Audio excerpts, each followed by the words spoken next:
आज की इस वीडियो में हम इस तरह का लोगो डिजाइन बनाना सीखेंगे। तो चलिए फ्रेंड्स देखते हैं। सबसे पहले एलिप्स टूल सेलेक्ट करें। एलिप्स टूल की शॉर्ट की F7 है। देन फ्रेंड्स आपने कंट्रोल और शिफ्ट की को होल्ड करके यहाँ पर एक सर्कल लगाना है।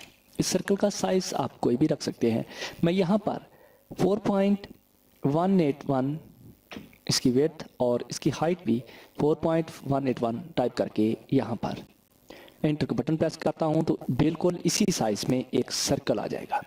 अब फ्रेंड्स एक सर्कल क्रिएट कर लेने के बाद हमें एक और सर्कल भी क्रिएट करना है। देखिए कुछ इस तरह से आपने शिफ्ट की को होल्ड करके यहाँ पर एक सर्कल क्रिएट कर लेना है।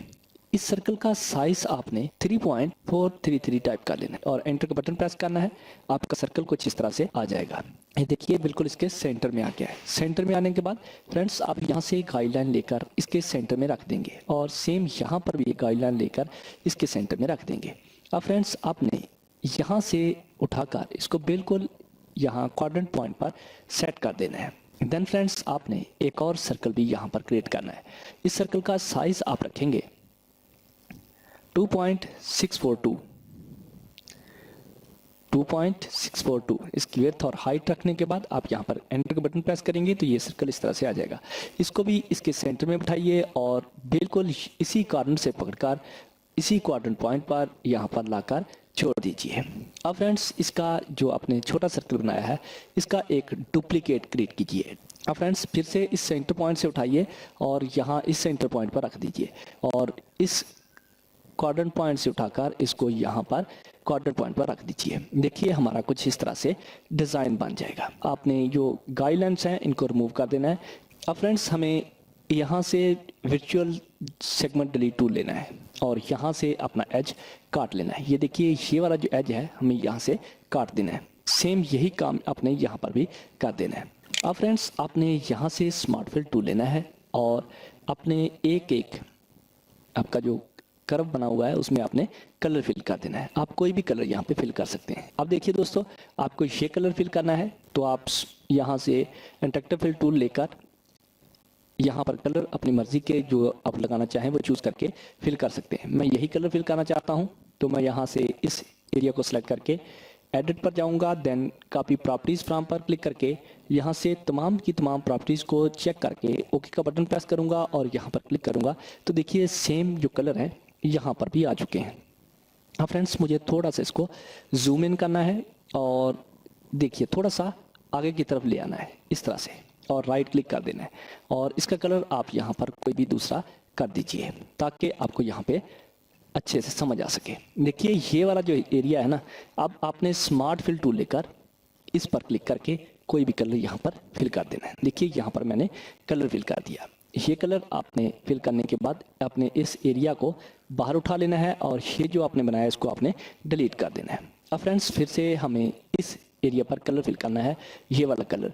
तो अब आपने एडिट पर जाना है, कॉपी प्रॉपर्टीज़ फ्रॉम पर और आपका ये वाला जो है कलर सेम आ जाएगा या फिर आप अपनी मर्जी के मुताबिक जौन से कलर चाहें यहाँ पर बना सकते हैं। अब फ्रेंड्स आपने इसको थोड़ा सा पीछे ले जाना है। देखिए कुछ इस तरह से आप यहाँ पे आएंगे, थोड़ा सा पीछे ले आएंगे, यहाँ पर क्लिक करेंगे और थोड़ा सा मैं इसको एडजस्ट कर लेता हूँ यहाँ पे। ये करने के बाद अब फ्रेंड्स आपने स्मार्ट फिल टूल लेना है और स्मार्ट फिल टूल लेकर आप बिल्कुल ये जो आगे आपका एरिया है यहाँ पर आप क्लिक कर देंगे। देखिए यहाँ पर भी हमारा कलर फिल हो गया। इस तरह से आपके ये दो जो पॉइंट्स हैं ये आपको कर्व बन गए। अब फ्रेंड्स देखिए हमें इस एरिया पर भी कलर फिल करना है, इस पर कलर फिल करना है तो आपको यहाँ पर भी इसकी प्रॉपर्टीज़ से कलर लेना है तो आप फिर से प्रॉपर्टीज़ पर जाएंगे और ये कलर यहाँ पर फिल कर देंगे। अब फ्रेंड्स आपको ये वाला जो कर्व है ये भी बनाना है तो आप क्या करेंगे कि ये वाला जो एरिया है इसको आप सिलेक्ट करके थोड़ा सा आगे की तरफ ले आएंगे कुछ इस तरह से और राइट क्लिक करेंगे। देन कोई भी आप दूसरा कलर फिल कर देंगे ताकि हमें पता चले कि इसमें कलर ये है। तो ये देखिए कुछ इस तरह से आप इसमें यहाँ पर सेट करने के बाद आप स्मार्ट फिल टूल की मदद से यहाँ पर भी कलर फिल कर देंगे और इस हिस्से को भी आप बाहर निकाल लेंगे और ये वाला आपने डिलीट कर देना है। अभी दोस्तों देखिए आपका जो कलर है वो तमाम के तमाम यहाँ पर मैच हो गए हैं तो हमें ये वाले जो एरियाज़ हैं इन पे भी कलर फिट करना है। तो इसको आप सेलेक्ट करके यहाँ पर ले आइए यहाँ पर से आपने इसको उठाया है, वहीं पे इसको रखिए, देखिए कुछ इस तरह से। और इसकी जो आउटलाइंस हैं वो आपने इनको सेलेक्ट करके नन कर देनी है। देखिए आउटलाइन नन हो गई। आपका ये वाला जो एरिया है इसका आपने अब कलर चेंज करना है, तो आप वो भी कर सकते हैं। देखिए मैं थोड़ा सा इसको सेलेक्ट करके सेट कर लूँ पहले, कुछ इस तरह से। अब फ्रेंड्स इसको सेलेक्ट करके आप edit copy from properties from पर क्लिक करेंगे और आपने यहाँ से ये वाला जो एरिया है जो कलर देना चाहते हैं वो आप यहाँ पे दे सकते हैं। आप अपनी मर्ज़ी के मुताबिक भी कोई भी कलर फिल कर सकते हैं। मैं टाइम बचाने के लिए जो पहले मैंने लोगो बना रखा है उसी का कलर यहाँ पे फिल कर रहा हूँ। अभी देखिए दोस्तों, हमारा ये कलर फिल हो जाने के बाद अब हमें यहाँ पर इस एरिया पर भी कलर देना है। तो सबसे पहले इसकी आउटलाइन को हम नन करेंगे, देन फ्रेंड्स इसको हम यहाँ पे एडजस्ट करेंगे कुछ इस तरह से, और इसको हम इसकी बैक पे सेट करेंगे, बैक ऑफ द पेज कुछ इस तरह से, और इसको भी हम बैक ऑफ द पेज कर लेंगे, देखिए कुछ इस तरह से। और यहाँ से हम सेलेक्ट करके इसको इस तरह से सेट करेंगे कि हमारा ये जो कॉर्नर है ये इसके साथ यहाँ पे आ जाए, कुछ इस तरह से, ठीक है।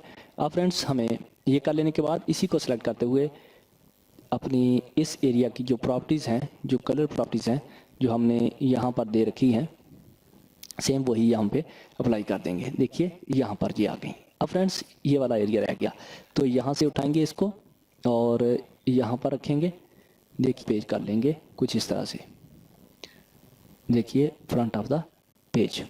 तो हमारा जो डिज़ाइन है वो आप देख सकते हैं कि तैयार है।